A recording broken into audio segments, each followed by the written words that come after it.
영화 이야기하는 영화 중독자입니다. 이번에 할 영화 이야기는 2018년도 작품 스톡홀름이고요. 감독은 로버트 비드루입니다. 이 영화 스톡홀름은 스톡홀름 신드롬 또는 스톡홀름 증후군을 이야기하는 영화입니다.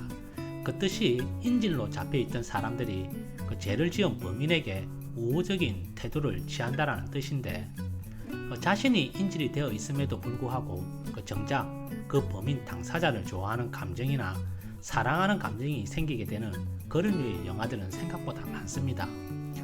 하지만 이 영화의 특이점은 그러한 스톡홀름 증후군이라는 단어가 생기게 한 최초의 사건을 다루고 있다는 것에 의미가 있다 하겠습니다. 저도 영화 이야기를 하면서 이런저런 상식을 배우게 되는 경우가 있는데 다시 생각해도 잘한 짓인 것 같습니다. 물론 이 영화는 1973년 스웨덴 스톡홀름에서 있었던 실화를 다루었다고 합니다.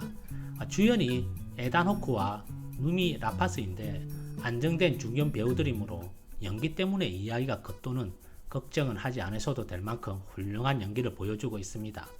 잠깐 이야기를 살펴보면 카이는 옛 범죄 동료였던, 그러나 지금은 감옥에 있는 절친이 군나르를 빼내기 위해 은행 직원을 인질로 삼고 협상을 하게 됩니다. 카이의 계획은 군나르를 빼내고 $1,000,000를 훔쳐 인질에게 운전을 시키고 자신들은 도중에 그 차에서 빠져나와 다른 나라로 밀입국한다는 계획입니다.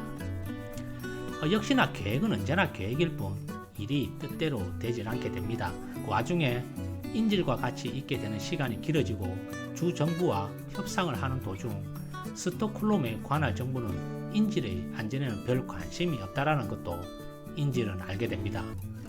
또한 인질로 잡혀있는 비앙카는 가족의 목소리가 듣고 싶어 남편에게 전화를 해보지만 딸이 잔다라는 이유로 거절당하게 되면서 남편에 대한 믿음이 깨어지게 됩니다.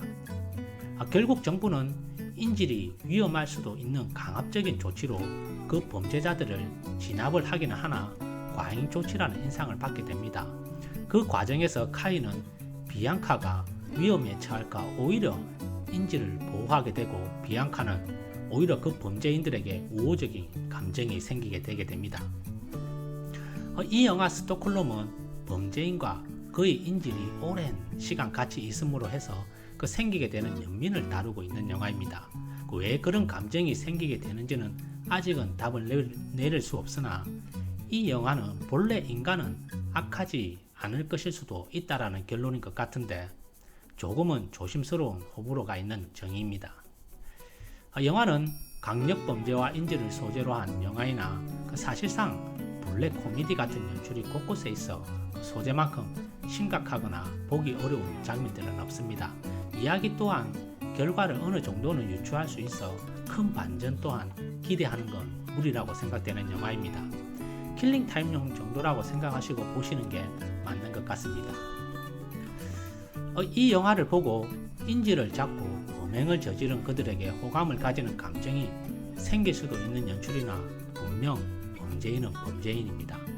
더욱이 인질을 방법으로 범행을 저지르는 것은 그 어떤 이유로라도 정당화될 수 없다고 생각됩니다.